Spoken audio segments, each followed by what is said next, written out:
दोस्तों, देश की राजधानी दिल्ली में 10 साल पुरानी डीजल और 15 साल पुरानी पेट्रोल गाड़ियों पर बैन कर दिया गया था।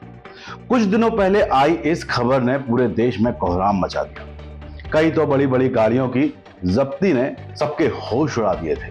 मर्सिडीज जैसी गाड़ियों को जब्त किया गया। लाखों गाड़ी मालिकों पर अब संकट जूझ रहा था। ये पुरानी गाड़ियों के मालिक इस नियम के आने के बाद कौड़ी के दामों में अपनी कारों को बेचने लगे थे। दोस्तों, हो हंगामा मचा तो दिल्ली की रेखा सरकार ने अपने फैसले पर ही यू टर्न ले लिया।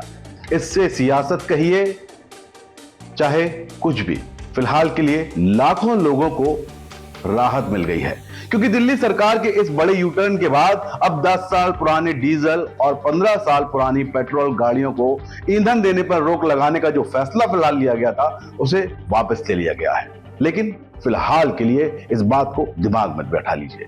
सरकार का कहना है कि अभी इसे ठीक से लागू नहीं कर सकते। अब दोस्तों, सही बात है, इतने बड़े पैमाने पर जनता से लोहा लेना अच्छी से अच्छी सरकारों के बस की बात नहीं।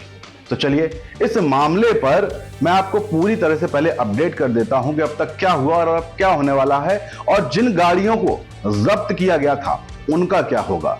ये अभी भी क्योंकि लोगों के दिलो दिमाग में बड़ा सवाल बना हुआ है। दरअसल दिल्ली सरकार ने वायु गुणवत्ता प्रबंधन आयोग CAQM से कहा कि 1 जुलाई 2025 से लागू होने वाले आदेश संख्या 89 को तत्काल प्रभाव से रोक दिया जाए। इस आदेश के तहत राजधानी में जो एंड ऑफ लाइफ यानी कि EOL यानी तय आयु सीमा पार कर चुके वाहनों को ईंधन देने पर रोक लगाई जानी थी। लेकिन अब दिल्ली सरकार को अपने इस फैसले से यू टर्न लेना पड़ा। यू टर्न की कोई सॉलिड वजह बतानी थी सरकार को, जिससे सरकारी साख पर कोई धब्बा ना आए। सरकार के मंत्री सरदार मनजिंदर सिंह सिरसा ने आयोग को जो लेटर भेजा है उसमें साफ साफ लिखा है कि ANPR यानी automated number plate recognisation system अभी तक जो है तकनीक पूरी तरह से सक्षम नहीं है। कई कैमरे खराब हैं, स्पीकर काम नहीं कर रहे और पड़ोसी राज्यों के साथ अभी डाटाबेस साझा करने में कोई कोऑर्डिनेशन नहीं हुआ है। ANPR सिस्टम में कैमरा प्लेसमेंट, सेंसर और स्पीकर से संबंधित समस्याएं उन्होंने बताई हैं। साथ ही सिस्टम में HSRP ना होने की स्थिति में EOL एंड ऑफ लाइफ वाहनों की पहचान भी नहीं कर पा रहे हैं। तो साहब ने सरकार की ओर से यह तर्क दिया तो कुछ सवाल उठने लाजमी हैं, जिन पर सियासत जारी है।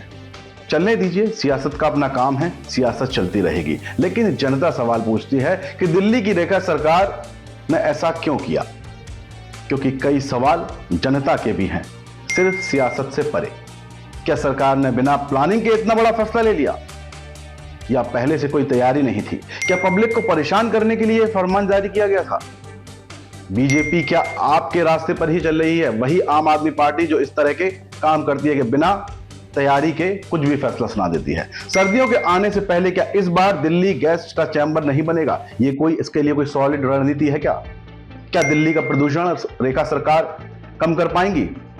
ऐसे कोई कदम उठाए गए हैं? दोस्तों, ये कई बड़े और अहम सवाल हैं, क्योंकि सरकार ने ये कदम दिल्ली में बढ़ रहे प्रदूषण को देखते हुए उठाया था, और प्रदूषण दिल्ली में हमेशा से ही एक बड़ा मुद्दा रहा है।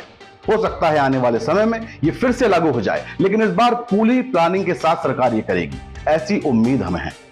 अगर बात करें जब्त हुए वाहनों की, तो जानकार बताते हैं कि दिल्ली सरकार का एक सर्कुलर है।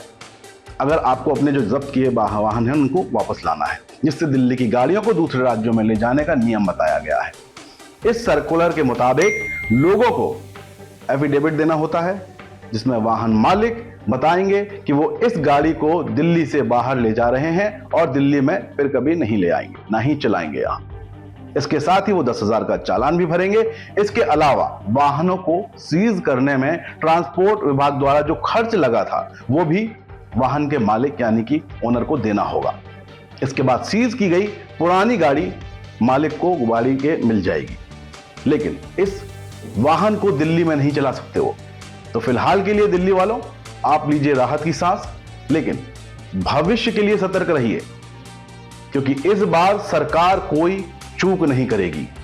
लेकिन आपको इस मामले में अपडेट रखने के लिए हम हमेशा आपके साथ हैं। बस आप हमारे चैनल को लाइक और सब्सक्राइब जरूर कर लें। बनिए हमारी ताकत, क्योंकि तकदीर का तो दोस्तों ऊपर वाला देख ही लेगा। मेरी कोशिश है कि ये तस्वीर, ये सूरत बदलनी चाहिए। जय हिंद, जय भारत। श्री राधे। देश के राष्ट्रपिता महात्मा गांधी ने कहा था कि असली भारत हमारे गांव में है। हमारी पूरी टीम की यही कोशिश है कि गांव के हर रंग को हम आप तक पहुंचा सकें।